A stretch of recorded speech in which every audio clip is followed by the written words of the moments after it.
మహామహోత్సవ్కి. So ఈరోజు గోవర్ధన బృందావనంలో అత్యద్భుతమైన రోజు, ఎందుకంటే గోవర్ధన పూజ. సో కార్తీక మాసం, first of all Kartika Damodara మాసమే సంవత్సరం మొత్తం మీద చాలా ప్రత్యేకమైనది. అండ్ ఈ కార్తీక మాసంలో కూడా one of the biggest festival బృందావనంలో ఏంటంటే, రాదర్ ది బిగ్గెస్ట్ ఫెస్టివల్, మొత్తం బృందావనం మొత్తానికి అతిపెద్దమైన ఉత్సవము గోవర్ధన పూజ ఉత్సవం. గోవర్ధన పూజ మహామహోత్సవ్కి. గోవర్ధన పూజ దీపావళి మరుసటి రోజు జరుగుతుంది. మనం ఒకరోజు ముందే చేసుకుంటున్నాం అనమాట. మనం ఆంధ్ర వాళ్ళం కదా, అన్నింటిలో ఫస్ట్ ముందు ఉంటారు కదా. సో దీపావళి అంటే రేపు దీపావళి మరుసటి రోజు జరుగుతుంది, మనము ఒకరోజు ముందు, మన అన్నింటిలో ఫస్ట్ మనము. సో ఎనీహౌ దిస్ ఫెస్టివల్ గురించి మనం చెప్పాల్సి వస్తే, భగవంతుడు ఆయన ఏం చేసినా సరే తన లేదు ప్రత్యేకంగా ఉంటాయి. వాస్తవంగా మనము ఒక పర్పస్ అచీవ్ చేయడం కోసము 100 ప్రయత్నాలు చేస్తాం, అవునా కాదు చెప్పండి. ఇప్పుడు మేము ఒక మందిరం కోసం ల్యాండ్ ప్రయత్నిస్తున్నాము, దానికోసము 100 ప్రయత్నాలు చేస్తే ఒకటి అవుతుందేమో, అది కూడా గ్యారంటీ ఉండదు. కానీ భగవంతుడి విషయంలో మనం 100 ప్రయత్నాలు చేస్తే ఒక ఫలితం వస్తుందో లేదు గ్యారంటీ లేదు. కానీ భగవంతుడు ఒకే ఒక కార్యంతో 100 ఫలితాలు ఒకేసారి ఆయన చేస్తారు. మనం ఒకే దగ్గర 2 పెట్టాలంటే అలాగా భగవంతుడి విషయం అలా కూడా కాదు. హి does one task and he achieves multiple purposes. అది కృష్ణుడు. సో ఈ యొక్క గోవర్ధన లీల పాస్ టైం ద్వారా భగవంతుడు ఆయన మల్టిపుల్ పర్పసెస్ అచీవ్ చేశారనమాట. మొట్టమొదటి పర్పస్ ఏంటి అంటే, కృష్ణుడు తన భక్తుల జీవితంలో అహంకారాన్ని చూడలేడు. తన భక్తుల జీవితంలో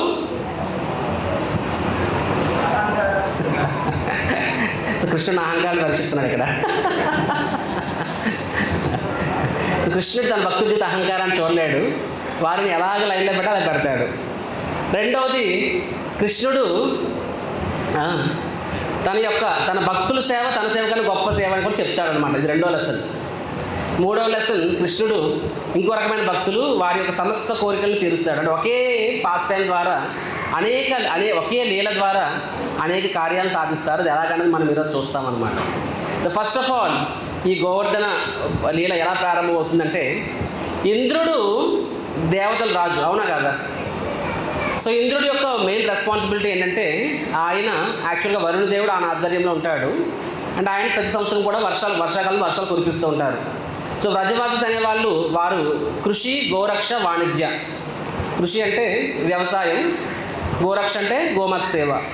సో వ్యవసాయము ప్లస్ గో ఆధారిత ఆ సమాజం కాబట్టి వాళ్ళకి ఆటోమేటిక్లీ వర్షం అనేది మోస్ట్ ఇంపార్టెంట్, అవునా కదా. కాబట్టి వాళ్ళు బై డిఫాల్ట్ ప్రతి సంవత్సరం ఇంద్రదేవుని పూజిస్తుండేవాళ్ళు. అండ్ సో అది వంశపారంపర్యంగా వస్తుంది బృందావనంలో ప్రతి సంవత్సరం కూడా ఈ కార్తీక మాసంలో. ఎందుకంటే వర్షాకాలము జూన్ జూలైలో వస్తుంది. సో వర్షాలు అయిన తర్వాత శరత్ ఋతువు ప్రారంభమవుతుంది. సో వర్షాలు ఎండ్ అవుతుంది, చలికాలానికి వర్షాకాలానికి మధ్యలో వచ్చేది శరత్ ఋతువు, రైట్, కార్తీక మాసం, అవునా కాదా. మీరు కొంత డౌట్ పడుతున్నారు, అది మీ తప్పు కాదులేండి, మన విజయవాడ అన్నమాట గొప్పతనం అది. సో విజయవాడలో ఎప్పుడు వర్షాలు వస్తే మనకే తెలియదు, ఎప్పుడు ఎండ వస్తాయి మనకే తెలియదు. కాబట్టి మీలో చాలామంది క్వశ్చన్ మార్క్ ఫేస్ కనిపిస్తున్నాయి నాకు, మీ తప్పు కాదు, ఏం పర్వాలేదు, I love Vijayawada. So anyhow, so వర్షాకాలం తర్వాత మళ్ళీ చలికాలం మధ్యలో వచ్చే శరత్ ఋతువు. ఆ సమయంలో వాళ్ళందరూ కూడా వర్షాకాలంలో వర్షం టైం రావడం వల్ల మంచిగా పంటలు పండుతాయి, గోమాతకి సరిపడినంత ఆహారం దొరుకుతుంది. కాబట్టి వాళ్ళందరూ కృతజ్ఞతాభావంగా ఇంద్రుడికి సేవ చేసుకునేవాళ్ళు, ఇంద్రుడికి పూజ చేసేవారు అనమాట, రైట్. అండ్ కృష్ణుడు గమనిస్తుంది ఏంటంటే, ఇంద్రుడికి ఇచ్చిన సేవ. సో ఇంద్రుడు పూజ తీసుకోవడం తప్పు కాదు, ఎందుకంటే ఆయన ఆ స్థానంలో ఉన్నాడు. పై స్థానంలో ఉన్న వాళ్ళకి మనం గౌరవం ఇవ్వాలి ఒకటి చెప్పండి. సో గౌరవం ఇవ్వడం మన బాధ్యత. కానీ గౌరవం తీసుకునేవాడు ఇది నా హక్కు, నేను గొప్పవాడిని అనుకుంటే ఏంటది, అది ఆయన ప్రాబ్లం. అది ఇవ్వకపోతే మన ప్రాబ్లం. కానీ ఇచ్చిన వ్యక్తి, నేను యాక్చువల్గా ఇప్పుడు మీరు నాకు గౌరవం ఇస్తున్నారు, నా వ్యక్తిగా ఇస్తున్నారా, నేను ఇక్కడ భగవంతుడి ప్రతినిధిగా ఉన్నాను కాబట్టి నాకు గౌరవం, అంతే తప్ప ఈ గౌరవం నాకు అనుకున్న రోజు నాడు ఏమవుతుంది, కృష్ణుడు సినిమా చూపిస్తాడనమాట 70 mm స్కోప్లోనే మాకు. సో ఇంద్రుడు కూడా తనకు దక్కే గౌరవాన్ని ఆయన నెమ్మదిగా తెలియకుండానే అది తన కోసమని తీసుకొని స్టార్ట్ అయ్యడం మొదలెట్టారనమాట. వాస్తవంగా అది భగవంతుడికి ఇస్తున్న గౌరవం తన ద్వారా, రైట్. సో అలాగా, సో ఇక్కడ కృష్ణుడికి అర్థమవుతుంది ఇంద్రుడు ఏంటది ఇంత గౌరవం ఇంత మర్యాద వచ్చినప్పటికీ ఆయన తెలియకుండా తన జీవితంలో అహంకారం వచ్చింది అని కృష్ణుడు గమనించాడు. ఆయన కృష్ణుడు తన భక్తులకి జీవితంలో అహంకారం, ముఖ్యంగా ఎవరైతే తన భక్తులు ఉంటారో, ఎవరైతే తన కోసం కష్టపడుతున్నారో, సేవ చేస్తున్నారో అలాంటి వాళ్ళ జీవితంలో అహంకారాన్ని కృష్ణుడు అసలు సహించడు అనమాట. కాబట్టి ఇంద్రుడికి ఇప్పుడు ఇక్కడ ఆయన ఒక గుణపాఠం నేర్పించాలి, రైట్. సో మామూలుగా ఏం చేయవచ్చు కృష్ణుడు, ఇంద్రుడికి ఇంద్ర ఇంద్రా ఏవయ్యా నీకు ఆ మాత్రం అర్థం కాదా, అహం సర్వస్వ ప్రభు భగవద్గీత క్లాస్ చెప్పేవచ్చు, తినాదకి సునిశ్చయని చెప్పేవచ్చు, వినయం సహనం ఓర్పు అని చెప్పచ్చు, ఇలా చెప్పి క్లాస్ ముగించేవచ్చు. అలా ముగిస్తే కృష్ణుడు ఎందుకు అవుతాడు చెప్పండి? కృష్ణుడు ఏం చేసినా ప్రత్యేకంగా ఉంటుందన్నమాట. ఇక్కడ ఇంద్రుడికి ఒక గుణపాఠం నేర్పించాలి, కానీ దాన్ని ఆయన తనదైన రీతిలో చేస్తాడనమాట. సో ఏం చేస్తారు? సో బృందావనంలో చూస్తున్నాడు కృష్ణుడు. వారం రోజుల ముందు నుండే బృందావనంలో ప్రతి ఇంట్లో అందరూ, ఎవ్రీ ఫ్యామిలీ, డబ్బు ఉన్నవాడు పేదవాడు తేడా లేకుండా ప్రతి ఒక్కరు కూడా వారి వారి యొక్క శక్తి కొద్దీ వాళ్ళు ఇంద్ర పూజ కోసం అన్నీ ఏర్పాట్లు చేస్తున్నారు. తినుబండారాలు ఇంతెంత గమ్మలాల్లోని, ఇంతెంత బుట్టల్లోని. వాస్తవంగా ఇక్కడ మనకు చూసి తక్కువ, వాస్తవంగా ఎలా ఉండాలి, ఈ టెంపుల్ హాల్ నిండిపోవాలి గోవర్ధన పూజ అంటే. సో ఇంద్ర పూజ కోసం వాళ్ళు బోల్డని వంటకాలు చేస్తున్నారు. కృష్ణుడు గమనిస్తున్నాడు, ఆయన ఏం మాట్లాడట్లేదు కృష్ణుడు. ఎందుకు మాట్లాడట్లేదు? చేయని అని చెప్పి ముందే వద్దు అని చెప్పేస్తే, ఇంద్ర పూజ వద్దు అని చెప్పేస్తే వాళ్ళు ఆపేస్తారు వంటలు అక్కడ. అది ప్లస్ ఇంద్రుడికి ముందే సడన్ స్వీట్ సర్ప్రైజ్ ఉండదు కదా. సో ఇంద్రుడు కూడా చూస్తున్నాడు, వీళ్ళు చేస్తున్నారు బ్రజవాసి చేస్తున్నారు, వెరీ గుడ్ అని చెప్పి. సో లాస్ట్ మినిట్ దాకా అన్నీ చేపిస్తాడు. సో తెల్లవారు లెగిస్తే ఇంద్ర పూజ అనుకున్న టైంకి ఏం చేస్తారు అప్పుడు కృష్ణుడు? ఆయన నందబాబు దగ్గరికి వెళ్తారు. ఎక్కడైతే ఇంద్ర పూజ చేద్దాం ఆ ఏరియా కూడా వాళ్ళు రెడీ చేసి ఉంచుతారనమాట. అన్ని సామాన్లు బుట్టల్లో పెట్టి, కట్టల్లో పెట్టి, ఎద్దుల బండిలో ఆ పూజా స్థలికి తీసుకొస్తూ ఉంటారు. అప్పుడు కృష్ణుడు నింపాది కడతాడు. నాన్నగారు మీరు ఏం చేస్తున్నారు అని చెప్పి, ఏం తెలియనట్టుగా పాపం నోట్లో వేరైతే కొరకలేనట్టుగానా. కృష్ణుడు అమాయకులు నడిచి ఎలా ఉంటామో తెలియదేమో చెప్పండి. కృష్ణ నరశేఖర కదా, అవునా? So is the king of acting. కాబట్టి నందబాబు అంటారు, ఓ కానా నీకు తెలియదు కదా, దీన్నే ఇంద్ర పూజ అంటారు. మన వంశీయులు, మన పూర్వీకులు, మన వంశం అంతా కూడా మనము వర్షాల మీద ఆధారపడతాం. అని వర్షాలని మనకు ఎవరిస్తారు? ఇంద్రుడు ఇస్తారు. కాబట్టి మన కృతజ్ఞతగా మనం ఇంద్రుడికి పూజ చేస్తున్నాం అంటారనమాట. అప్పుడు కృష్ణుడు అంటారు, ఏమంటారంటే ఇంద్రుడు తన బాధ్యతగా నిర్వర్తిస్తున్నాడు కదా. రెండోది వర్షాలు ఇంద్రుడి వల్ల వస్తున్నాయి, ఎవరి వల్ల వస్తున్నాయి ఎవరో తెలుసు. చూడండి, కృష్ణుడు ఇక్కడ ఒక సగటు భౌతికవాదులా మాట్లాడుతున్నారు అనమాట. సో మన కళ్ళకి ఇంద్రుడు ఇస్తున్నారో ఎవరో తెలియదు, కళ్ళకి కనిపించట్లేదు. కానీ ఒకటి మనకు తెలుసు ఏంటంటే, మనకి నిజంగా ఎవరు సహాయపడుతున్నారు? ఈ గోవర్ధన పర్వతం సహాయపడుతుంది. మన యొక్క గోవు అన్నిటికీ లక్షల కొద్ది గోవులు ఉన్నాయి. అన్నిటికీ ఇప్పుడు మన టెంపుల్లో 5 గోవులు ఉన్నాయి. వాటికే రోజుకొక ఇది వ్యాన్ వస్తుంది, మొత్తం తినేస్తాయి అవి. అలాంటి 9 లక్షల గోవులు ఉన్నాయి ఇక్కడ. సో ఎంత కావాలో చెప్పి మేత చూడండి ఒకసారి. సో ఎన్ని లక్షల గోవులకి ఎవరు సమకూరుస్తున్నారు? అంతా గోవర్ధన పర్వతం సమకూరుస్తుంది. అవి తినడానికి ప్లేస్ కూడా కానీ, లేకపోతే అవి తినడానికి ఆహారం కానీ. అంతేకాకుండా వాటిని గోచారానికి కృష్ణుడు మరియు గోపబాలకులు వెళ్తారు కదా, అందరూ ఆడుకోవడానికి కూడా ఆ ప్లాట్యూస్ అండ్ ప్లేన్స్ అది గోవర్ధన పర్వతం ఇస్తుంది. మరి గోవర్ధన పర్వతం మంచి గుఫలు ఉంటాయి, అందులో సెలయేళ్ళు ఉంటాయి, మంచి నీరు ఆహారము అన్నీ ఆడుకోవడానికి ప్లేస్ అన్నీ కూడా మనకు గోవర్ధన ఇస్తుంది. నిజంగా మాట్లాడుకుంటే మన ఎంటైర్ బృందావనం మొత్తానికి మనకు అందరికన్నా ఎక్కువ మనకి రాత్రి పగలు సహాయం చేస్తుంది ఎవరు? గోవర్ధన పర్వతం. గిరిరాజ్ గోవర్ధన్కి. కాబట్టి మనం గోవర్ధనుడికి ఇంద్రుడు పూజ చేయడం బదులు గోవర్ధన పూజ చేస్తే బెటర్ అని నా ఉద్దేశం అంటాడు కృష్ణుడు. వాస్తవానికి అక్కడ ఉన్న అందరికి కానీ తన తండ్రి మిగతా పెద్దలకు కానీ కృష్ణుడు లాజిక్ పూర్తిగా అర్థం కాలేదు. అంటే ఇంద్రుడికి ఎందుకు సరే గోవర్ధనకి చెయ్యొచ్చు అనే విషయం మనకు అర్థమైంది, ఇంద్రుడికి చేయాల్సిన అవసరం లేదు అనే విషయం మనకు అర్థం కావట్లే. సో కానీ బృందావనంలో వ్రజవాసిస్ వాళ్ళ యొక్క మనస్థితి ఏంటంటే they are not behind logic. వాళ్ళకేంటి, కృష్ణ నీకేం కావాలి, ఇంద్ర పూజ బదులు గోవర్ధన పూజ కావాలి, అంతే కదా. అవును, సరే నువ్వు ఎలా చెప్తే అలాగనే. నంద మహారాజ్కి. So that is Vrajavasa devotees. వాళ్ళకి ఏంటంటే కృష్ణుడి కోరిక తమ కోరిక అనమాట. సో కృష్ణ నీకు you want Govardhana Puja, done. కానీ ఇమాజిన్ కృష్ణుడు వయసు అంతా అప్పుడు చెప్పండి, పట్టుమని ఆయనకి నువ్వు అప్పుడు కృష్ణుడికి 8 years, రైట్. సో 7 years అనమాట. 7 years గోవర్ధన పూజ టైంలో ఆయనకి. So 7 years boy. ఇప్పుడు మీరు 7 సంవత్సరాల పిల్లల వాళ్ళకి వచ్చి తరతరాలుగా జరుగుతున్న పూజను ఆపేమంటే మనం ఎవరిని ఆపుతామా? రోజు పక్కన కూర్చు నీకేం తెలుసు అంటాం మనము. కానీ ఇక్కడ మనం ఉంటాం, ఈ పెద్దోళ్ళు ఉన్నారే అంటాం మనమైతే. సో వాడు ఇక్కడ కృష్ణుడు చెప్పగానే అందరూ ఒప్పేసుకుంటారనమాట. సో ఏదైతే వాళ్ళు వారం 10 రోజుల నుంచి అరేంజ్మెంట్స్ చేశారో అవన్నీ తీసుకెళ్ళి వాళ్ళు మరుసటి రోజు గోవర్ధనుడు సమర్పిస్తారనమాట. సో గోవర్ధన పర్వతం అంత ఫుట్ హిల్స్ అంటే పర్వతం ఎక్కడైతే నేల ఎంట్రన్స్ బిగినింగ్ దగ్గర ఎక్కడైతే పర్వతం ప్రారంభమవుతుందో అక్కడ తీసుకువెళ్ళి మొత్తము బృందావనంలో ఉన్న కొన్ని 1000 కుటుంబాలు అందరూ కలిపి వాళ్ళు ఏమేమి చేస్తారు వంటకాలు అవన్నీ తీసుకు పెడతారనమాట.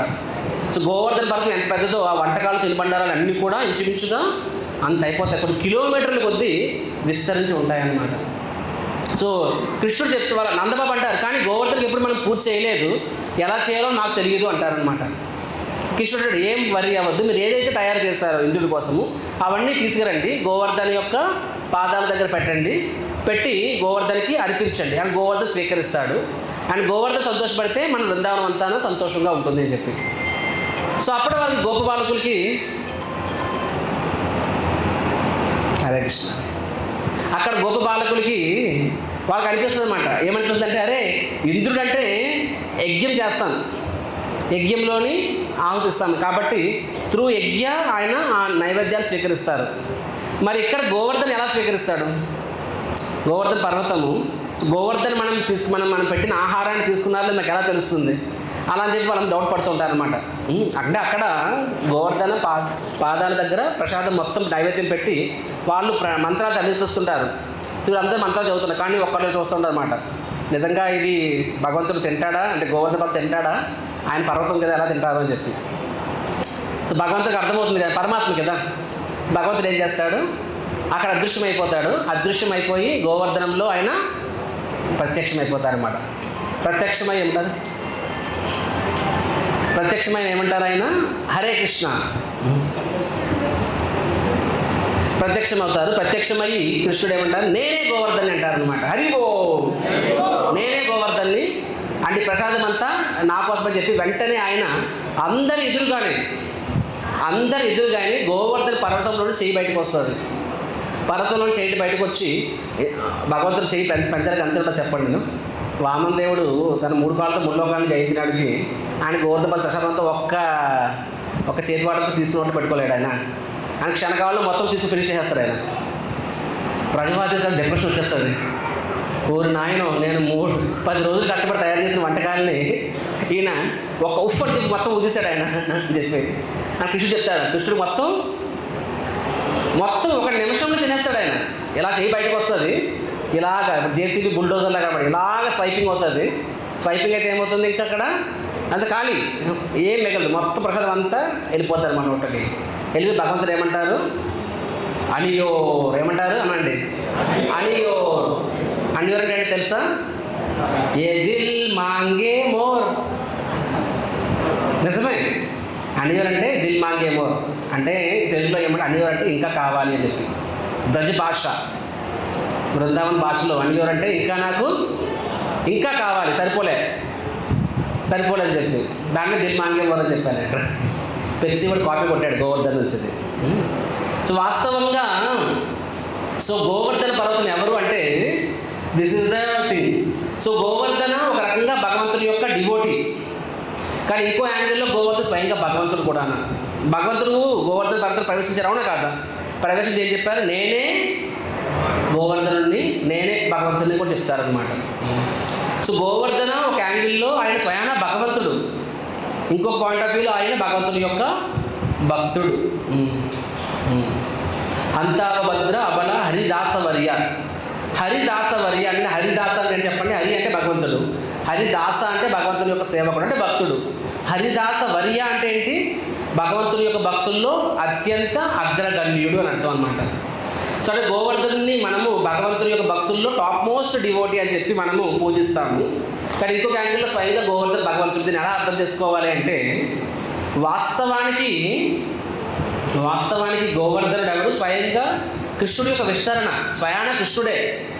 కానీ ఈ లోకంలో కృష్ణుడు కృష్ణావతారంగా ఈ బృందావనంలో వస్తారు కదా, కృష్ణుడు రాకముందే కృష్ణుడు తన విస్తరణ అంటే తను స్వయంగా గోవర్ధన్గా విస్తరించి తన భక్తుడుగా అవతరిస్తారనమాట.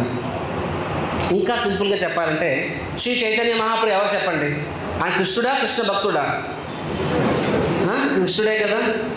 కానీ శ్రీ చైతన్య ఈ లోకంలో ఎలా అవతరించారు? ఆయన కృష్ణ భక్తుడు కింద.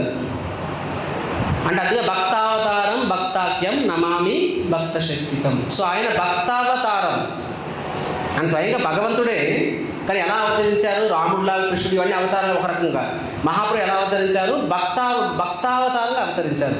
అంటే భగవంతుడే భక్తుని అవతారంలో కూడా వచ్చారనమాట. అలాగనే గోవర్ధన పర్వతం ఎవరు? భగవంతుడే. కానీ కృష్ణలీలలో ఎలా వస్తారు? ఆయన భక్తావతారంగా వస్తారు. కాబట్టి మన ఆచార్యులు, కొంతమంది ఆచార్యులు గోవర్ధనుని భక్తుడిగా పూజిస్తారు, ఇంకొంతమంది గోవర్ధనుని స్వయంగా భగవంతుడిగా పూజిస్తారు. శ్రీ చైతన్య మహాప్రభు గోవర్ధన పర్వతాన్ని భక్తుడిగా పూజించలేదు. గోవర్ధన పర్వతాన్ని స్వయంగా భగవంతుడిగా పూజించారు. సో సిమిలర్గా మనము మహాప్రభు ఫాలోవర్స్ కాబట్టి మనం గోవర్ధన పర్వతాన్ని ఎలా పూజిస్తాము? భగవంతుడిగానా, భక్తుడిగానా? భగవంతుడిగా పూజిస్తాం. అందుకనే మనము గోవర్ధన పరిక్రమకి వెళ్ళినప్పుడు గోవర్ధన పర్వతం మీద పాదం మోపు. మన ఆచార్యులు కొంతమంది వాళ్ళు గోవర్ధన్ని భక్తుడి రూపంలో పూజించారు. సో వాళ్ళు కూడా రైటే, that is another way. So వాళ్ళు గోవర్ధన పర్వతం ఎక్కారు. మాధవేంద్రపురి ఫర్ ఎగ్జాంపుల్, మాధవేంద్రపురి గోవర్ధన పర్వతం మీదే గోపాల్జీని ప్రతిష్టాపించి గోపాల్జీని పూజ చేశారు. ఆయన గోవర్ధన పర్వతాన్ని భక్తుడిగా స్వీకరించారు కాబట్టి గోవర్ధన పర్వతం మీద ఎక్కారు. కానీ శ్రీ చైతన్య మహాప్రభు గోవర్ధన పర్వతం అడుగు పెట్టలేదు. ఆ గోపాల్జీని కూడా దర్శనం వెళ్ళలేదు. అమ్మో నేను పర్వతం అడుగు పెట్టను అని చెప్పి. సో మనం గౌరీ వైష్ణవిజం గోవర్ధన పర్వతాన్ని ఎలా మనం పూజిస్తాము? భగవంతుని కిందనా, భక్తుడి కిందనా? స్వయాన. సో ఇద్దరు రైటే, బట్ మనం భగవంతుని కింద పూజిస్తాము. సో గోవర్ధన పూజ చేస్తున్నామంటే ఎవరికి పూజ చేస్తున్నాం మనం ఇక్కడ? భగవంతునికి. సిమిలర్గా గోవర్ధన పరిక్రమ చేస్తున్నామంటే యాక్చువల్ ఎవరి పరిక్రమ చేస్తున్నాము? స్వయాన భగవంతుని చుట్టూ ప్రదక్షిణ చేస్తున్నట్టు అనమాట, రైట్? సో ఆ విధంగా కృష్ణుడు మొత్తము పర్వతం ప్రవేశించి సింగిల్ షిప్లో మొత్తం ప్రసాదం మొత్తం గ్రామం ప్రతి ఇంట్లో బోల్డంతా ప్రతి ఇల్లు ఇప్పటికి ఎంతమంది ఉన్నారు? ఇక్కడ 300 మంది ఉన్నారు. ప్రతి ఒక్కరు తట్టడు ప్రసాదం తీసుకొస్తే తట్ట ఈ టెంపుల్ నిండిపోతావు నాకు చెప్పండి ఇంతమందికే. అదే మరి ఊరంతా ఎన్ని ఊర్లు ఉన్నాయి బృందావనం చుట్టూను, వాళ్ళందరూ పట్టుకొస్తే ఎంత ఇంట్లో ఊహించుకోండి. కానీ భగవంతుడు ఒక్క స్వీట్లో మొత్తం ఫినిష్ చేస్తారు. ఫినిష్ చేసి ఇంకేమంటారు? ఇంకా సరిపోలేదు. Thank God. అలాంటి వాళ్ళు ఒకరు మన ప్రసాద్ సెక్షన్కి వస్తే చాలు, మన ప్రసాదం ఎంత ఉంటే సరిపోదు మనకి. అప్పుడు రజవాసుకి అర్థం కాదు ఏం చేయాలి అని చెప్పి. వెంటనే వాళ్ళు అనుకుంటారు, నేను నందబాబు అంటాడు, అరే మీ ఊళ్ళలో వెళ్ళండి, వీళ్ళంతా మళ్ళీ వెంటనే ఇంట్లో ఏం మిగులుతాయో అన్నీ తీసుకొచ్చేయండి. అప్పటికప్పుడు వండలేరు కదా, కానీ పూలు పళ్ళు కాయగూరలు నెయ్యి వెన్న అన్నీ పట్టుకొచ్చేయండి అని చెప్పి. కృష్ణుడు అన్నాడు అక్కర్లేదు, జరుగుతు నెయ్యి. ఏం చేస్తాడు ఆయన? శ్రీ మహావిష్ణువు విశ్వరూపంలో భగవంతుడికి ఎన్ని చేతులు ఉంటాయి చెప్పండి? సహస్రబాహు, అవునా కాదా? సహస్రబాహు అంటే వేల కొద్ది చేతులు. సహస్రపాణి పాదం తత్. పాణి అంటే చెయ్యి, పాదం అంటే పాదం. సహస్రపాణి పాదం తత్, అవునా కాదా? భగవంతుని యొక్క వర్ణాలు అదొకటి. సో వేల కొద్ది చేతులు వస్తాయి భగవంతుడికి. వెంటనే గోవర్ధన పర్వతం లేజర్ రేసకి వెళ్తాయి, ప్రతి ఇంట్లోకి వెళ్ళిపోతాయి. ప్రతి ఇంట్లో ఉన్న ప్రతి గొడవల్లో ఉన్న, సర్లే ఇది కృష్ణుడికి ఇది నాకు లెక్కలేసుకోవచ్చు నువ్వు, ప్రతి ఇది కూడా భగవంతుడు క్లీన్సి ఊడి చేస్తాడనమాట. శ్రీ గిరిరాజ్ భగవానికి అంటే ఇంట్లో ఏం మిగలలేదు, ఇంటికి వెళ్తే నీళ్ళు తాగడానికి నీళ్ళు కూడా మిగలలేదు, మొత్తం ఊడి చేస్తాడు భగవంతుడు. అప్పుడు కూడా భగవంతుడు ఇంకా కావాలంటారు అనమాట. ఇంకా కావాలనేసరికి మీకు అర్థం కాదు, మీ ఇంట్లో కూడా ఏం మిగలలేదు, మొత్తం భగవంతుడితో ఊడ్చాడు, ఇప్పుడు ఏంటి అని చెప్పి. అప్పుడు ఏం చేస్తారు, పర్వతం దగ్గర కృష్ణుడు బయటకు వస్తాడు. మళ్ళీ ఆయనే పర్వతం ఉన్నాడు కదా, బయటకు వచ్చి తులసి పెట్టమని చెప్తారనమాట. ఎప్పుడైతే తులసి పెడతారో పర్వతం ముందు, వెంటనే గోవర్ధన పర్వతం దాన్ని ఏమంటారు, దాన్ని బెల్ప్స్ ఏమంటారు, తెలుగులో ఏమంటారు, తేన్పు, బెల్ప్స్ అంటారు ఇంగ్లీష్లో. తేన్పు వస్తుంది. అంటే భగవంతుడు తేన్పు అంటే అర్థం ఏంటంటే అది ఇంకా చాలు అని చెప్పి. మనం అలా కానీ తేన్పు ఇంకా లోపల ప్రశ్న కూడా ఉద్దేశిస్తే ఇంకా ఎనీహో తేన్పు వస్తుంది. వెంటనే భగవంతుడు సాటిస్ఫై అయిపోతారు. ఎప్పుడైతే భగవంతుడు సాటిస్ఫై అవుతారో ఏమవుతుంది, మళ్ళీ ఎంతైతే ప్రసాదం పెట్టారో ప్రసాదం మొత్తం మళ్ళీ ప్రత్యక్షమైపోతుంది. ప్లస్ ఇళ్లలో భగవంతుడు మొత్తం ఊడిస్తాడు కదా, మొత్తం మళ్ళీ ఆ కుండలు అవన్నీ నెయ్యితోని వెనకని మొత్తం అన్నీ కూడా మళ్ళీ నిండిపోతాయి. కృష్ణ భగవానికి అప్పుడు భగవంతుడు ఏమని చెప్తాడు, కృష్ణుడు ఇప్పుడు గోవర్ధన పర్వతము ప్రసాదం మొత్తం స్వీకరించారు కాబట్టి భోగం, ఇది ప్రసాదం. ఇప్పుడు ఈ ప్రసాదాన్ని మీరు ఏం చేయాలి, ఫస్ట్ అవి గోవులకి పెట్టండి, తర్వాత మిగతా జంతువులు పెట్టండి, కోతులు పెట్టండి. అదే చూడండి, బృందావనంలో మేము ప్రతి సంవత్సరం మా గురు మహారాజ్ తీసుకెళ్తారు. మేము అక్కడ 5,000 రకాల వంటకాలు పెడతాం. మేము 5,000 కన్నా ఎక్కువ పెడతాము. వంటకాలు 5,000 అయితే గాడ్లే 1000 మంది ఉంటారనమాట. ఎందుకు 1000 మంది గాడ్లు ఉంటారు? ఎందుకు ఉంటారంటే అక్కడ 10,000 మంది కోతులు ఉంటాయి కాబట్టి. వాళ్ళందరికీ తెలుసు, కృష్ణుడు చెప్పాడు కదా మాకు పెట్టమని చెప్పి మీరు ఎందుకు కాస్తున్నారు అయ్యా అని చెప్పి అవన్నీ వచ్చేస్తూ ఉంటాయి. సో కృష్ణుడు ఏం చెప్తాడు, గోవులకి పెట్టండి, తర్వాత కోతులు పెట్టండి, ప్రతి జంతువుకి పెట్టండి, మీరు అందరూ తీసుకోండి, హ్యాపీగా తినండి. తర్వాత ఏంటది, గోవుల్ని పరిక్రమ తీసుకెళ్ళండి, ప్లస్ మీరు అందరూ కూడా గోవర్ధన పరిక్రమ చేయండి. ఇలా చేయడం ద్వారా ఏమవుతుంది, గోవర్ధనుడు సంతోషిస్తాడు అండ్ మీ జీవితంలో అన్ని సుఖ సమృద్ధి అంతా కలుగుతుంది. ప్లస్ అన్నిటికన్నా నిజమైన సమృద్ధి ఏంటి, కృష్ణ ప్రేమ. హరి హరి అర్థం చెప్పండి, హరి హరి. సో కృష్ణ ప్రేమ వస్తుంది. ఏం చేస్తే వస్తుంది, హరి హరి కాదు, గోవర్ధన పరిక్రమ చేసి వస్తుంది. సో అందరికీ కూడా గోవర్ధన పరిక్రమ చేయమని చెప్పారనమాట. సో గోవర్ధన పరిక్రమ ఎన్ని కిలోమీటర్లు అండి, ఈరోజు 23 చెప్పాలి, 25 అనుకోండి. అప్పట్లో పర్వతం ఇంకా తన సైజు ఉండేది. సో 25 కిలోమీటర్స్ గోవర్ధన పరిక్రమ. మీరు యాక్చువల్గా బృందావనం వెళితే ప్రతి ఇంట్లో కూడా వాడు పేదవాడ డబ్బు పేదరికము డబ్బు అది ఇది it's not about money, it's about heart, it's about heart. అవును కదా చెప్పండి.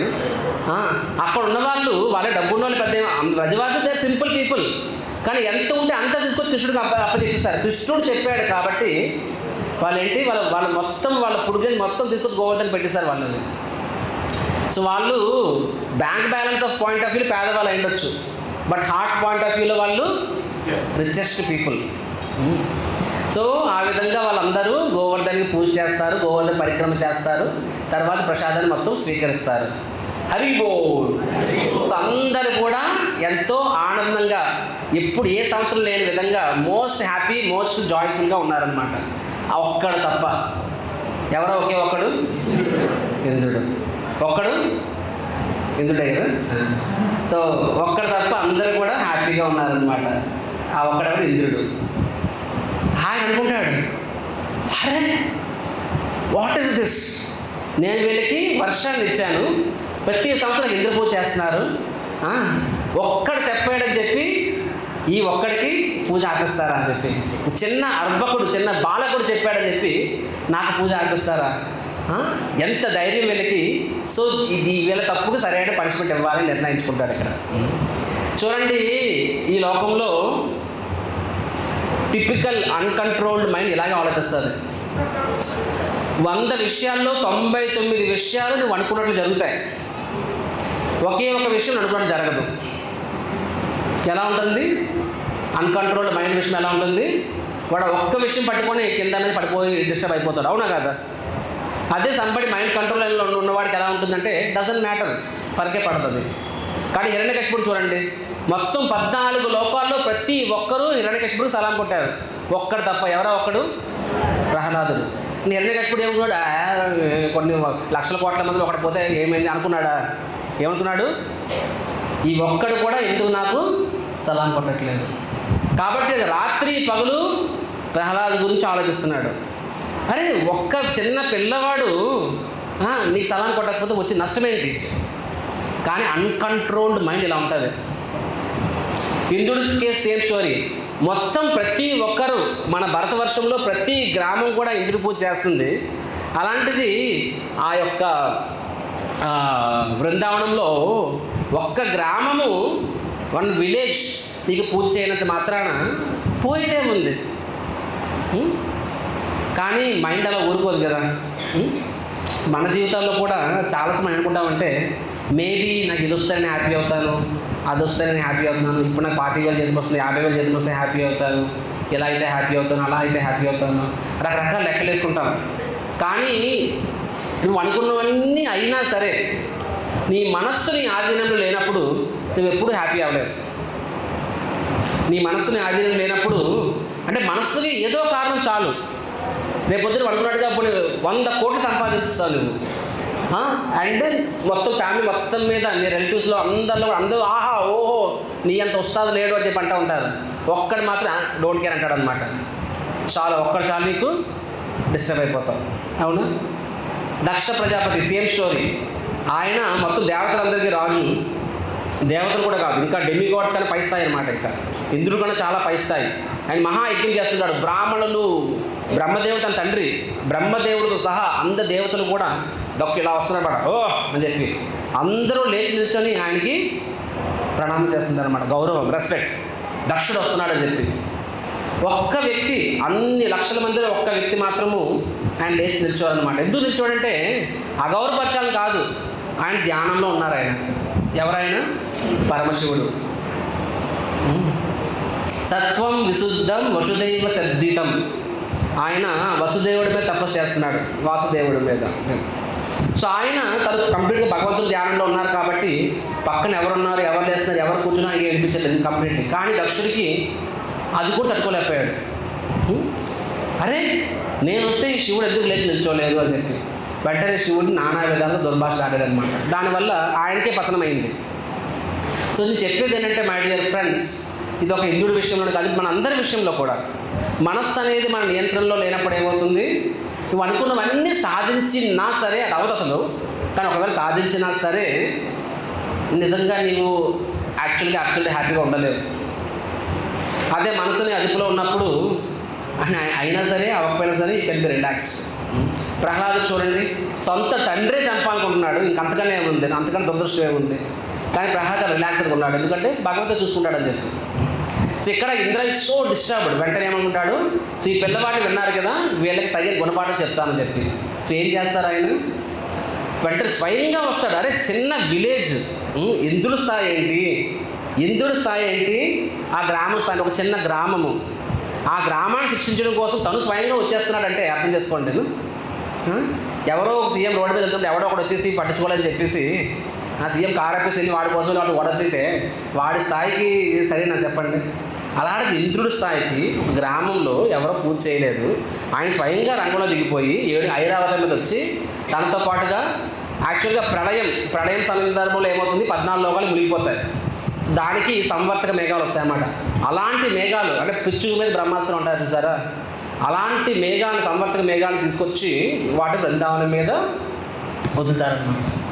సో వెంటనే క్షణకాలంలోని మొత్తం బృందావనం మొత్తం మేఘాలతో నిండిపోతుంది. మేఘాలతో దట్టమైన మేఘాలు, ఉరుములు, మెరుపులు. అని కృష్ణుడు ఇంద్రుడు స్వయంగా తన యొక్క వజ్రాయుధంతో ఉరుములు, మెరుపులు, పిడుగుల్ని బృందావనం వదులుతుంటారు అనమాట. వెంటనే బ్రజవాసు మొత్తం సీన్ అర్థమైపోతుంది ఏం జరిగింది. They very clear. అమ్మో ఇంద్రుడు కోపడ్డాడు, ఆయన పూజ చేయాల్సింది ఆయనకి బదులు గోవర్ధన పూజ చేశాం కాబట్టి ఆయన కోపడ్డాడని చెప్పి. అండ్ విత్ ఇన్ మినిట్స్ విపరీతమైన వర్షం స్టార్ట్ అవుతుంది అనమాట. ఆ వర్షం కూడా ఎలా వస్తుంది అంటే, వర్షంతో పాటు మనం అంట వాటిలో ఏమంటాం మనము, పిడుగులతో పడిన వడగలతో కూడిన వర్షం వస్తుందన్నమాట. ఆ వడగలు కూడా ఏ సైజులో ఉంటుంది, అల్లికాయలు గోలికాయలు కాదు. ఒక్కొక్క వడగలు ఎలా ఉంటాయంటే తాటి చెట్టు అంతటి సైజులు పడుతున్నాయంట. అంటే అది కానీ మనిషి పడితే మనిషి ముక్కలు అయిపోతుంది అది. సో అలాంటి వడగళ్ళు ప్లస్ వర్షం పడుతుంది అక్కడ అది. సో ప్రజలు ఆ పోజిషన్ మనం ఉంటే ఏమనుకుంటాము, ఇదంతా కృష్ణుడు చెప్పడం వల్ల జరిగింది, ఇంద్రుడు మనం పాపడు వాళ్ళు క్లియర్ వాళ్ళకి. Oh let us all form a union. మనం అర్జెంట్ లెటర్ రాస్తాం, ఇంద్ర సారీ తప్పైపోయింది, ఇక్కడ నుంచి కృష్ణుడి మాట వినము, మీరేం చెప్తే అదే వింటాము, కాబట్టి ఒక్కసారి మమ్మల్ని క్షమించేయండి. అలా అన్నారు కదా అందరూ బ్రజవాసీస్. అలా అంటే వాళ్ళు బ్రజవాసీస్ ఎందుకు అవుతారు? బ్రజవాసీస్ ఎవరు? విజయవాడ వాసీస్ అవుతారు వాళ్ళు. విజయవాడ వాసి అవుతారు కానీ బ్రజవాసి ఎవరు వాళ్ళు అలా అనుకుంటే. సో వాళ్ళు ఇంద్రుడు కృష్ణుడు చెప్పడం వల్లనే ఇలా జరిగింది, ఇంద్రుడు కోపం వచ్చింది అని ఇంద్రుడు ఎలా చేస్తున్నాను. వాళ్ళ కళ్ళెదురుగానే నిమిషాల్లో నీళ్ళు ఎలా లేచిందంటే మొత్తం మునిగిపోయింది. ఇళ్ళలో సామాన్లు తేలిపోతున్నాయి, గొడ్ల పాత్రలు కొడుతుంది, బట్టలు అరుస్తున్నాడు అన్నమాట. ఊరికనే టాపేలను కొడుతుంది. పిల్లడు ఏం చేస్తాడు? అమ్మ నుంచి వెళ్ళిపోతాడా? ఏం చేస్తాడు? మళ్ళీ అమ్మ కాళ్ళని పట్టుకొని గట్టి పడుచుకొని అమ్మని కొడుతుంటాడేమో కానీ అమ్మ కాలు వదలడు. అవునా కాదా? మళ్ళీ అమ్మ దగ్గరికి వెళ్తాడు. ఎందుకంటే వాడు అమ్మ కొట్టినా సరే వాడికి ఇంకెవడో తెలియదు లోకంలో. అమ్మ కొట్టిందని చెప్పి ఎవడో బయటకు వెళ్ళిపోయి ఎవడో దగ్గరికి వెళ్ళిపోడు కదా వాడు. మళ్ళీ అమ్మ దగ్గరికి వస్తాడు. సో వాళ్ళకి తెలిసింది, వాళ్ళ జీవితం వాళ్ళకి తెలిసింది కృష్ణుడు ఒక్కటే. ఆయన కృష్ణుడు మొత్తం చూస్తాడు. కృష్ణుడు అనుకుంటాడు, ఓ ఇంద్ర వెరీ గుడ్, మంచిది. కృష్ణుడు హ్యాపీగా వెళ్తారు. గోవర్ధన పర్వతం వెళ్తారు. తను బొటన్ వేలు అక్కడ పర్వతం పెడతారు. వెంటనే పర్వతం మొత్తం గ్రౌండ్ నుంచి సెపరేట్ అయిపోతుంది అనమాట. ఈజీగా భగవద్ శక్తితో లోపలికి వెళ్ళిపోతారు.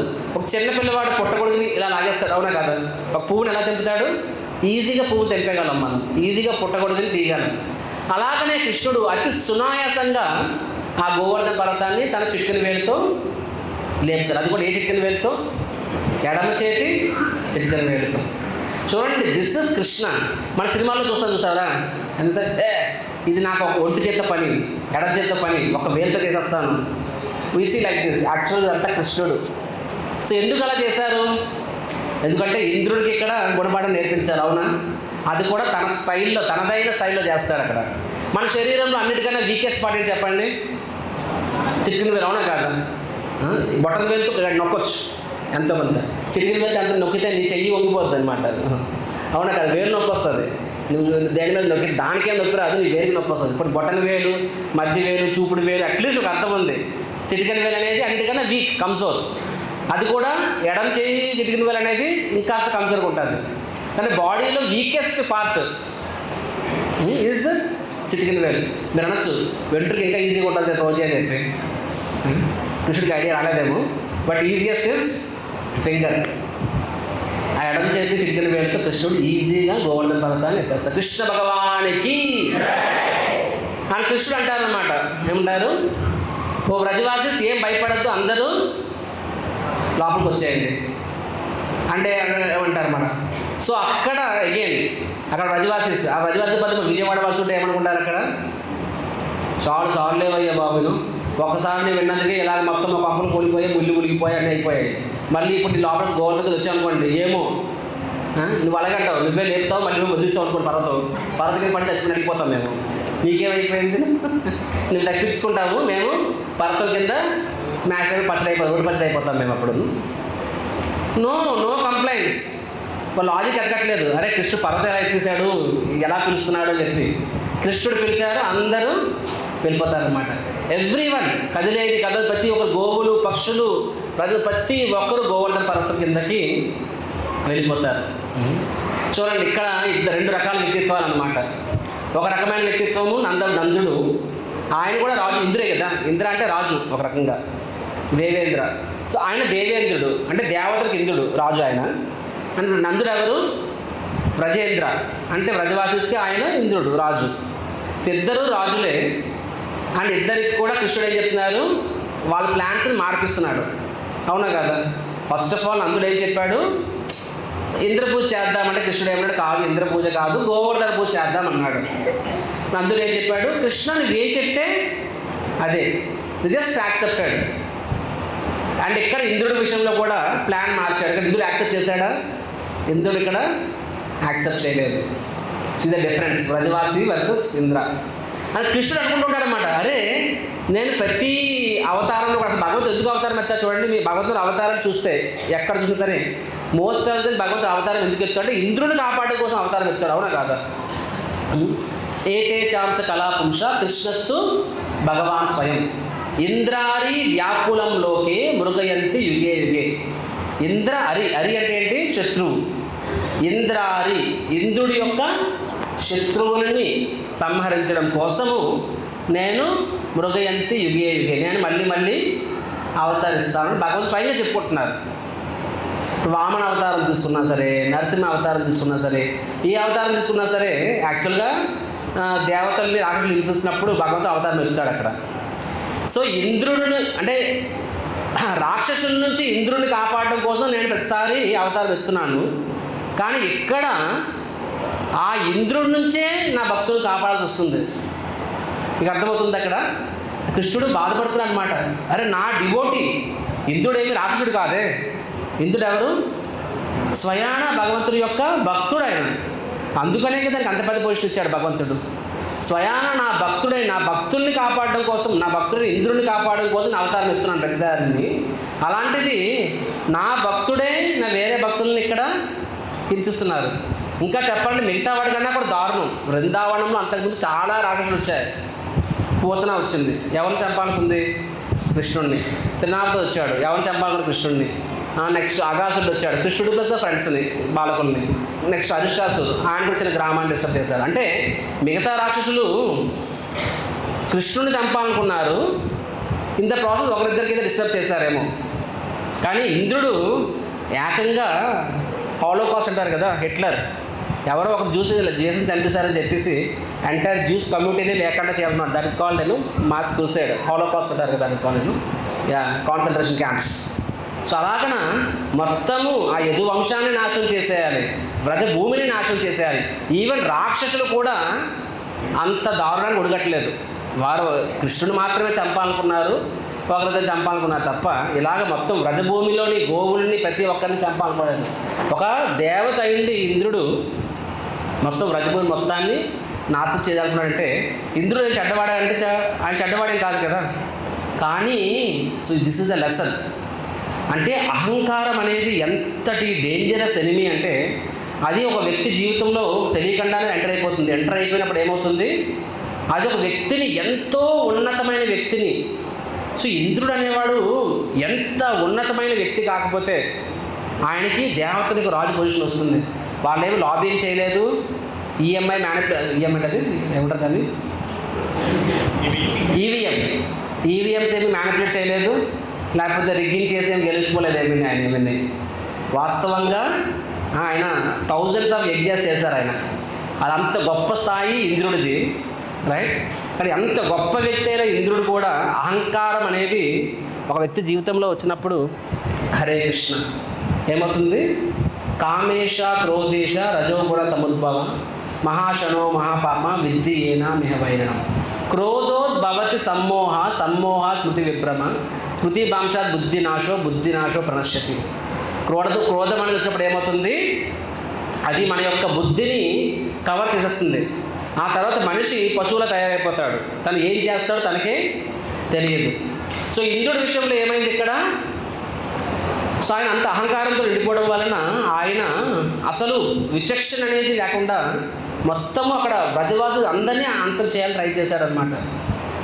సో ఇక్కడ మీరు అడిగేది ప్రభుజీ అందరూ ఇంద్రుడు తప్పే ఉంది, కృష్ణుడే కదా అనవసరంగా, హరే కృష్ణ, కృష్ణుడే కదా అనవసరంగా ఇంద్రుడికి గెలిచాడు, ఆయన చేయకపోయింటే ఇంద్రుడు బాగానే ఉండేవాడు కదా అని చెప్పి. కానీ వాస్తవం ఏంటి అక్కడ, అది ఇంద్రుడిలో అహంకారం ఉందని కృష్ణుడు గమనించాడు. కాబట్టి కృష్ణుడు ఆ పరిస్థితిని సృష్టించాడనమాట. తద్వారా ఆయన యొక్క అహంకారం బయటపడుతుంది. అప్పుడైతే దాని పరిష్కారం వస్తుంది, right. So it is there. So similarly మామూలుగా ఉన్నప్పుడు అందరూ బాగానే ఉంటారు, డివోటీస్ అనే కానీ అందరూ హరే కృష్ణ ప్రభుజీ, హరే కృష్ణ హరే కృష్ణ హరే కృష్ణ. కానీ మనల్ని when we are put in a testing situations తెలుగులో ఏమంటారంటే మనల్ని కొన్ని క్లిష్ట పరిస్థితులు పెట్టినప్పుడు అప్పుడు నువ్వు ఎలా ప్రవర్తిస్తున్నావు అన్నదాని ప్రకారంగా నీ యొక్క యాక్చువల్ వ్యక్తిత్వం అనేది ఆధారపడి ఉంటుంది. శ్రీల ప్రభుపాదులు వారు చెప్తారు, the character of a person is estimated by how he deals in a training situations అని చెప్పి. అంటే కొన్ని విపత్కర పరిస్థితుల్లో కూడా మనం ఎలా ప్రవర్తిస్తున్నాం అన్న దాని ప్రకారంగానే మనకి వ్యక్తిత్వం ఆధారపడి ఉంటుంది అని చెప్పి. ఇప్పుడు మేడి పండు కానీ నిమ్మకాయ అన్నీ కూడా బయటికి బాగానే ఉంటాయి, కానీ వాటిని పిండితే తెలుస్తుంది. యాపిల్ జ్యూస్ పిండితే ఏమొస్తుంది, యాపిల్ కాయని పిండితే ఏమొస్తుంది, ఏ జ్యూస్ వస్తుంది, ద్రాక్షలు పిండితే దానిమ్మని పిండితే, అవునా, మేడి పండుని పిండితే, దాన్ని ఎప్పుడు జ్యూస్ తీయలేదేమో మీరు కదా, నేను తీయలేదండి. సో యాపిల్ పిండితే యాపిల్ జ్యూస్ వస్తుంది, ద్రాక్షను పిండితే ద్రాక్ష వస్తుంది. సిమిలర్గా వినయంతో నిండిన హృదయాన్ని పిండితే వినయమే బయటకు వస్తుంది. అహంకారంతో నిండిన హృదయంని పిండితే ఏం బయటకు వస్తుంది? అహంకారం బయటకు వస్తుంది. బయటికి తెలియదు, మామూలు టైంలో తెలియదు, కానీ సిమిలర్గా మామూలు టైంలో అందరూ మంచిగానే ఉంటాం మనము, కానీ మనకి కొన్నిసార్లు అవమానం జరగవచ్చు, కొన్నిసార్లు అనుకున్నట్లు అవ్వకపోవచ్చు, కొన్నిసార్లు ఎనీహో మన ఎక్స్పెక్టేషన్ రీచ్ అవ్వకపోవచ్చు. ఆ టైంలో ఒక డివోటీ ఒకలా ప్రవర్తిస్తాడు. ఇప్పుడు నందుడు తన ప్లాన్ కృష్ణుడు మార్చిస్తాడు. ఎలా డీల్ చేస్తాడు నందుడు? ఏం పర్వాలేదు, కృష్ణుడు ఎలా అనుకుంటే అలాగని చెప్పి.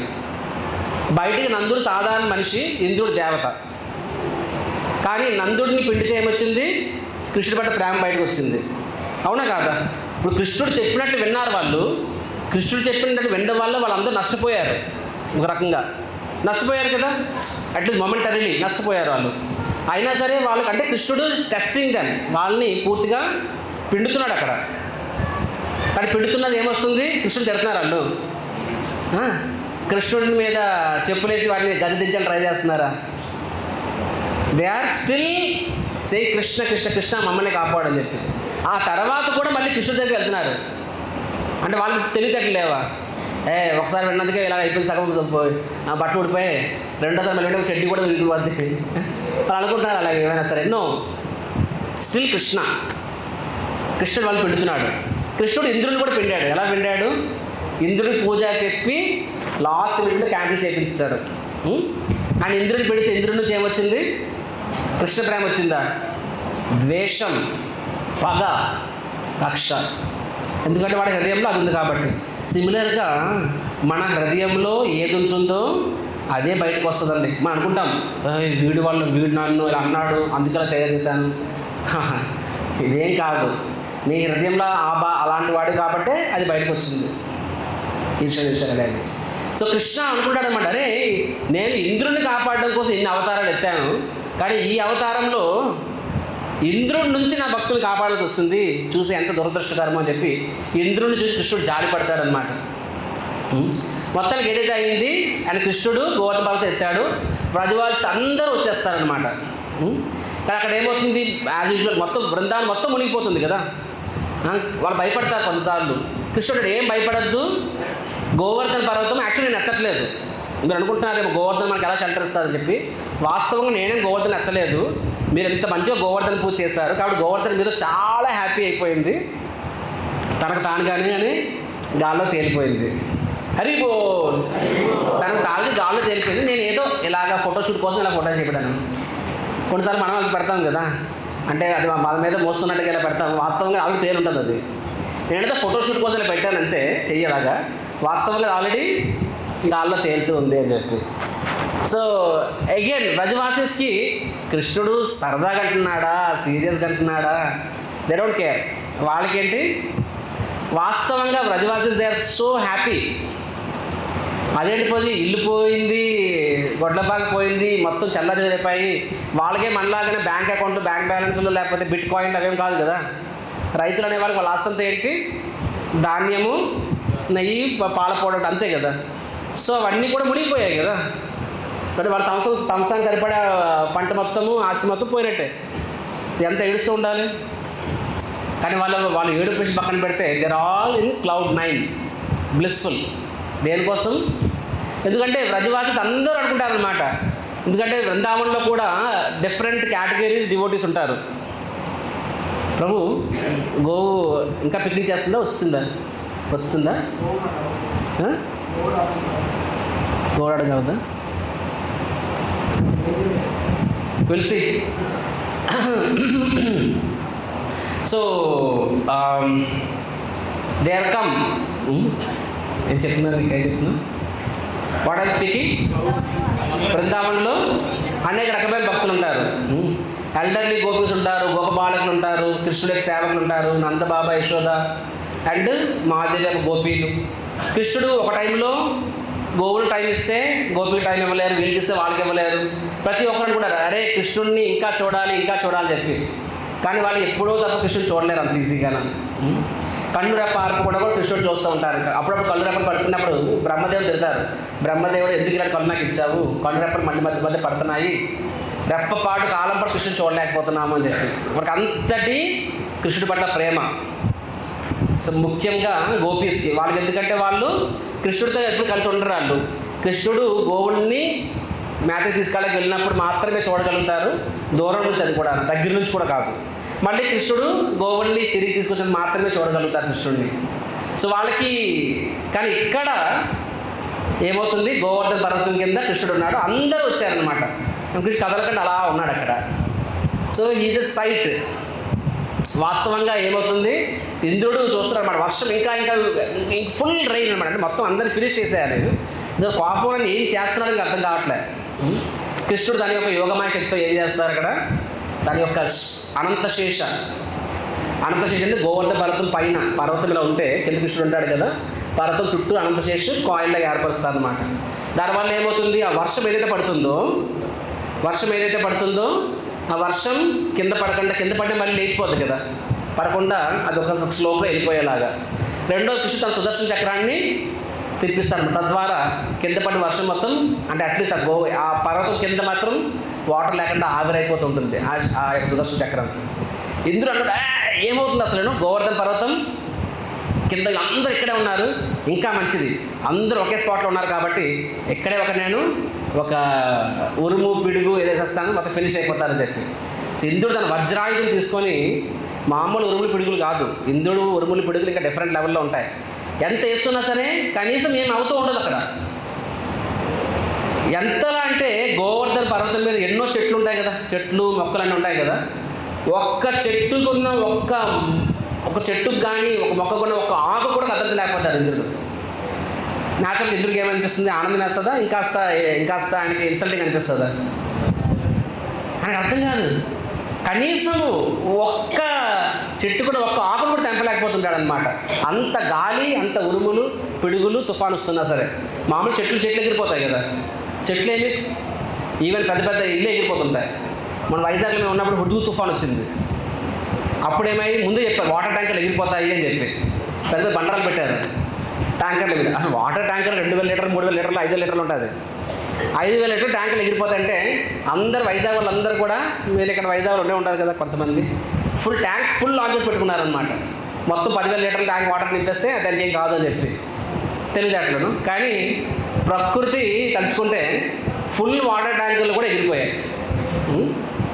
మామూలు తుఫాన్ అది, 10,000 లీటర్ల వాటర్ ట్యాంకర్లు ఎగిరిపోయాయి అంటే అర్థం చేసుకుంటారా. అలాంటిది ఇక్కడ ఇంద్రుడు అంత పెద్ద తుఫాన్ చేసినా సరే ఒక చెట్టుకున్న ఒక ఆకు కూడా కదలలేకపోయాడు. కొండలు అన్నాక కొండల మీద ఉడతలు, చిన్న పక్షులు, మేకలు, గొర్రెలు ఉంటాయి కదా, అవి కూడా నిశ్చింతగా ఉన్నాయన్నమాట. పిల్లులు, మా శ్యామ్ సుందర్ మర్సి మా టెంపుల్ డివోటీస్ కన్నా పిల్లుడికి ఎక్కువ ఉందన్నమాట. దినదిన అభివృద్ధి అనమాట. పుత్ర పౌత్ర సంతానం అంటారు కదా, అలాగా. So they are ever growing అనమాట. సో ఆ యొక్క వృందావనంలో గోవర్ధన మీద ఉన్న ఆ యొక్క ఉడతలు, చిలుకలు, పక్షులు వాటికి కూడా ఏం కావట్లేదు, హ్యాపీగా ఉన్నాయి. ఆ పై చూస్తున్నాయి అన్నమాట. ఇంద్రుడు ఉరుములు పిడుగులు విరుస్తున్నాడు అక్కడ. అవి చూస్తున్నాడు, ఎవరైనా డిస్టర్బ్ చేస్తున్నాడు మమ్మల్ని చెప్పి జరుగుతున్నాయి ఇంద్రుడు జరుగుతున్నాయి అని. ఇంద్రుడు హట్ అవుతున్నాడు, అరే ఒక ఉడత కూడా జరుగుతుంది అంటే చెప్పి, చిన్న పిల్లి కూడా వస్తున్నాడు. అంటే అంటే ఒక జంతువులు కూడా జరగట్లేదు, అసలు ఏం జరుగుతుంది ఇక్కడ అని చెప్పి. సో ఎవ్వరికి భయం లేదు ఆ పర్వతం మీద, ఒక ఆకుడు వరకు ఇంద్రుడికి అస్సలు ఇంకా పిచ్చోడైపోతున్నాడు, ఇంకా మొత్తం తన శక్తితో ఇంకా ఉపయోగించేస్తున్నాడు. అసలు అలాగే ఎన్ని రోజులు, 7 days 7 nights, 7 రోజులు 7 రాత్రులు అలా నడుస్తూ ఉంటుంది.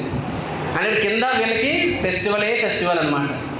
మామూలుగా క్షణకాలం కృష్ణుడు దగ్గర చూడడం కోసమే వాళ్ళు అంటే వాళ్ళకి చాలా ఛాన్స్ ఉండదు. కానీ ఇక్కడ 7 రోజులు 7 రాత్రుల పాటు కంటిన్యూస్గా వాళ్ళు కృష్ణుడితో సాంగత్యము. ఆ కృష్ణుడు ఒక చేతితో పట్టుకున్నాడు, రెండో చేతి ఖాళీ ఉంది కదా, వేరు తీసుకొని ఫ్లూట్ వైన్ చేస్తాడు అనమాట. Seize playing game. అంటే పైన గిరిరాజు, కింద రసరాజ్. సో రసరాజ్ క్యారీ గిరిరాజు అనమాట. అవునా, కృష్ణుడు రసరాజు కదా, సో డిఫరెంట్ అనేక పాస్ట్ టైమ్స్ అవుతూ ఉంటాయి, అవన్నీ మనం చెప్పుకోలేము. That is a long story. అంటే గోప బాలకులతో ఏం పాస్ట్ టైమ్స్, గోపిస్తో ఏం పాస్ట్ టైమ్స్, యశోదామాతతో ఏం పాస్ట్ టైమ్స్, చాలా పెద్ద స్టోరీ అది, మనం వాటితోని వెళ్ళము. బట్ ఎసెన్షియల్లీ ఏమవుతుందంటే, అంటే గోవర్ధన పర్వతానికి ఏమీ కాదు. ఎందుకు ఏమీ కాదు అంటే కారణం ఏంటి? వాస్తవంగా ఈ పాస్ట్ టైంలో గోవర్ధన ఎవరు? భగవంతుడి యొక్క భక్తుడు, అవునా కాదా? సో గోవర్ధన పర్వత కృష్ణుడు ఏం చెప్పాడు? ముందే చెప్పాడు ఏమని? గ్రేటెస్ట్ డివోటీ అని చెప్పి. కానీ ఈ పాస్ట్ టైం ద్వారా ఇంకా గ్రేటెస్ట్ డివోటీ అయ్యాడు. ఎందుకంటే డివోటీ అంటే ఎవరు చెప్పండి? డివోటీ అంటే భగవంతుడికి భక్తుడికి ఎవరైతే సేవ చేస్తారో వాళ్ళే నిజమైన భక్తుడు కదా, అవునా కాదా? కృష్ణుడు ఏం చెప్తాడు? నాకు సేవ చేసిన వాడు గొప్ప భక్తుడు కాదు, నా భక్తులకు సేవ చేసిన వాడు నిజమైన భక్తుడు అని చెప్పాడు, అవునా కాదా? సో పరమశివుడు చెప్తాడు కదా, భాగవతం 6వ స్కందంలోనే వస్తుంది. ఏం చెప్తారు అది? ఆరాధ్యం సర్వేషాం విష్ణు ఆరాధనం పరం తస్మాత్ పరతరం దేవి తదీయానం సమోచితం అని చెప్తారు. ఆరాధ్యం సర్వేషాం, అన్ని రకమైన ఆరాధనలోకి అత్యంత గొప్ప ఆరాధన ఏంటి? విష్ణు ఆరాధన పరం. ఎవరు చెప్తున్నారు కదండి? పరమశివుడే చెప్తున్నారు ఇక్కడ. అది నెక్స్ట్ ఏం చెప్తున్నారు? కానీ ఓ పార్వతీదేవి, విష్ణు కన్నా కూడా గొప్ప ఆరాధన ఇంకొకటి ఉంది. ఏంటది? తస్మాత్ పరతరం. పరతరం అంటే ఇంకా గొప్పది. ఏంటది? తదీయానం. తదీయ అంటే భగవంతుని యొక్క భక్తులు అని చెప్పి. సో భక్తుల యొక్క సేవ భగవంతుడి సేవ కన్నా కూడా గొప్పది అని ఇక్కడ పరమశివుడు స్వయంగా భాగవతంలో వస్తుంది. సో ఇక్కడ గోవర్ధన పర్వతము మనం చూసినట్లయితే ఎవరికి సేవ చేశారు? ఇక్కడ ఎవరికి సేవ చేశారు చెప్పండి? ఎవరా భక్తులు ఇక్కడ? బ్రజవాసిస్. గోవర్ధన్ ఎవరికి సేవ చేసి అడుగుతున్నాను. ఎవరికి సేవ చేశారు? బ్రజవాసిస్ అందరికీ సేవ, అవునా కాదా? ఏం సేవ చేశారు చెప్పండి? ఎవరు చెప్తారు? చెప్పిన వాళ్ళకి నేను ఒక స్పెషల్, నా చేతి మీద ఒక ఫ్రూట్ ఇస్తా, ఒక దొన్నే ప్రసాదం ఇస్తా. ఏం సేవ చేస్తారు గోవర్ధన భక్తులకి చెప్పండి?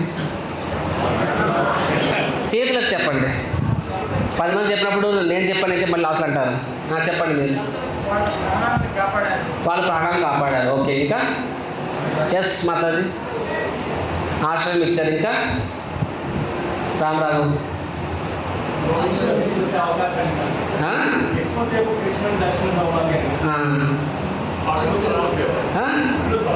పళ్ళు ఫలాలు ఇచ్చారు, గోవులకి ఇచ్చారు. మీరు అయిపోయింది, 2 ఆప్షన్ లేదు. ఎస్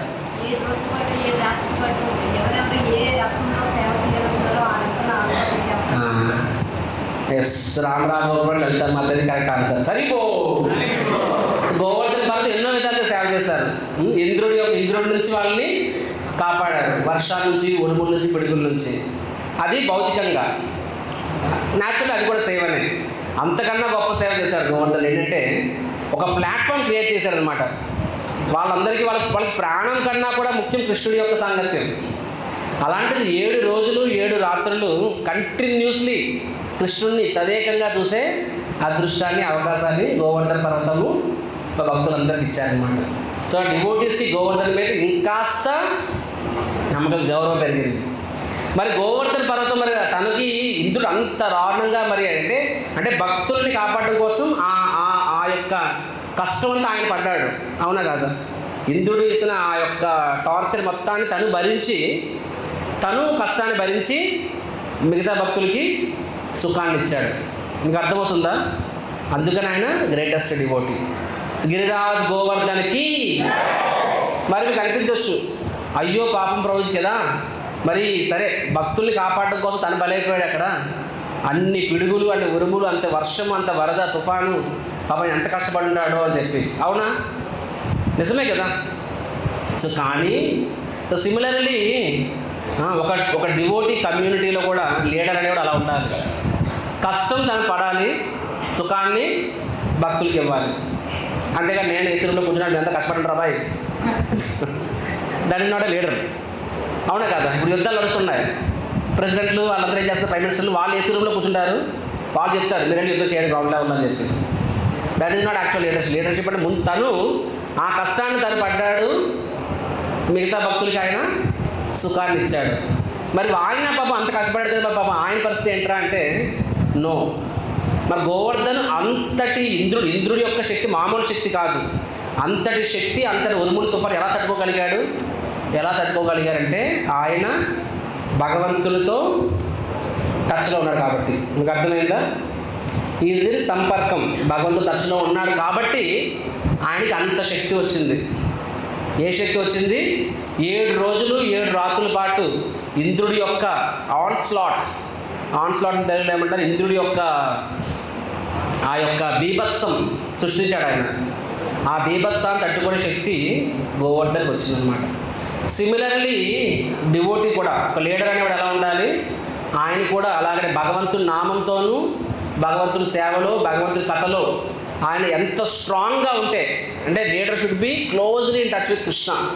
గోవర్ధన్ ఎలా కృష్ణతో టచ్లో ఉన్నాడో దానివల్లనే ఆయన ఆ కష్టాన్ని భరించి భక్తులు సుఖాన్ని ఇవ్వగలిగాడు.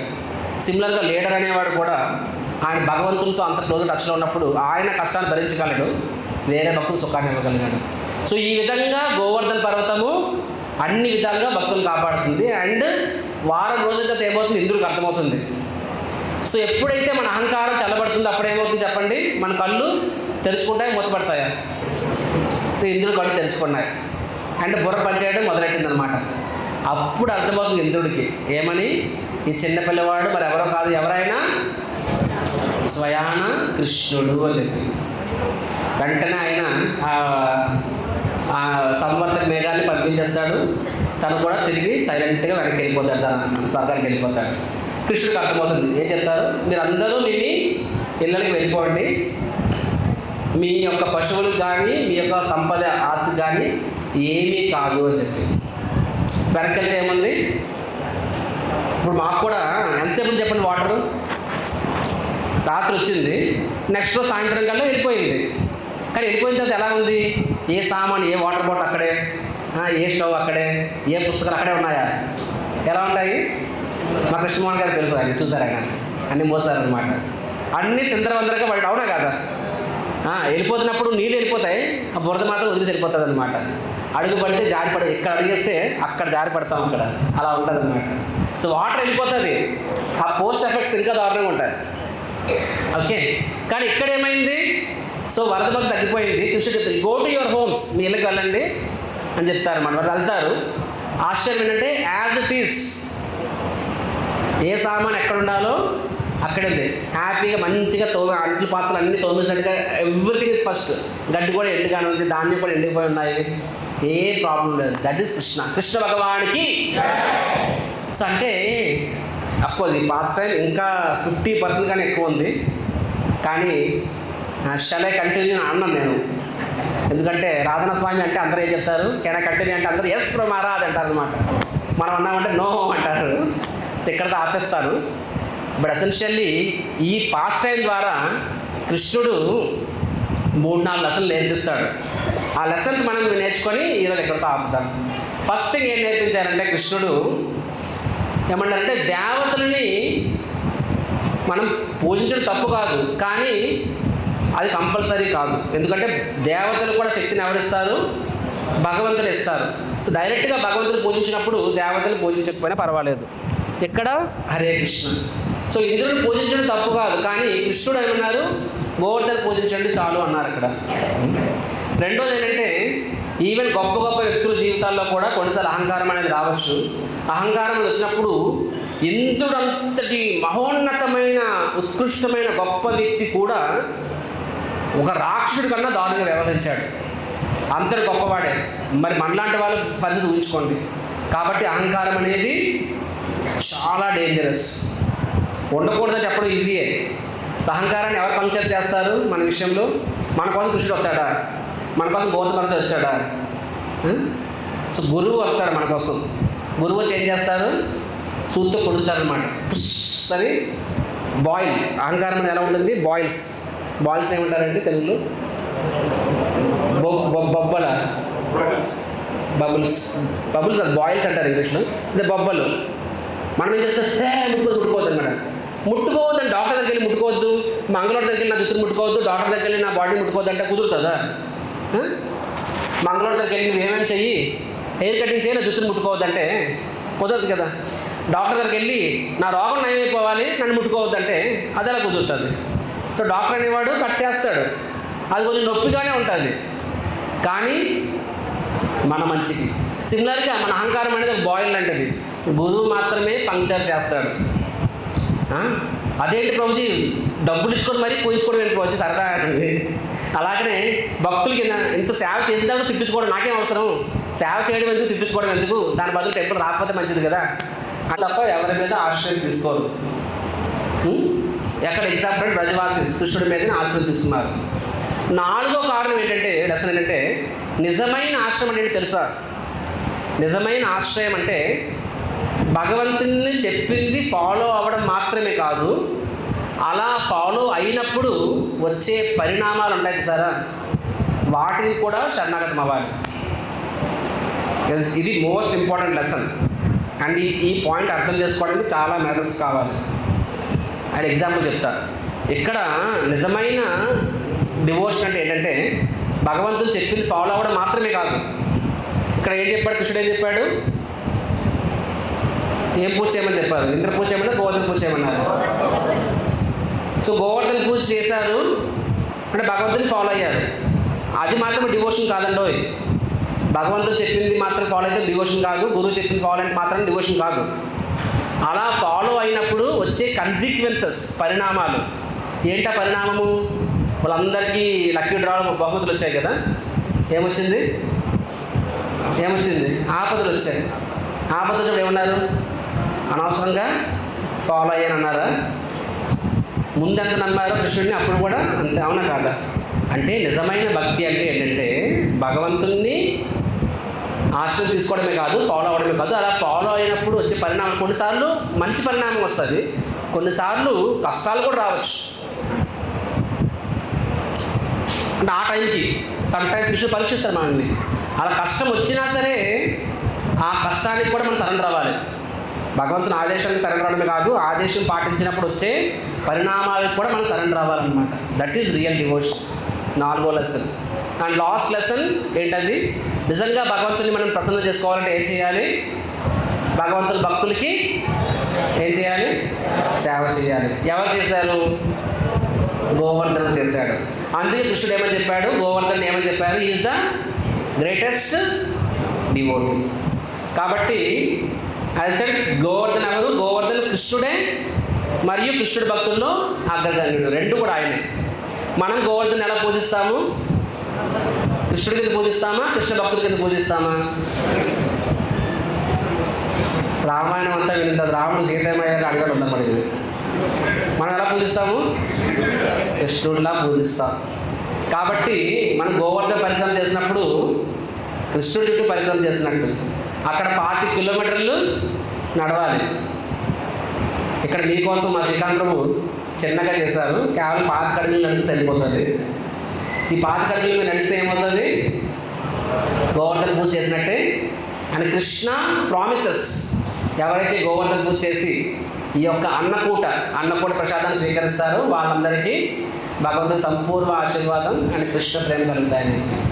గిరిరాజ భగవానికి, గోవర్ధన్ లీల మహామహోత్సవ్కి, కృష్ణ భగవానికి, వృందావన్ ధామ్కి, కార్తీక దామోదర మాసకి, గౌర ప్రేమానందే.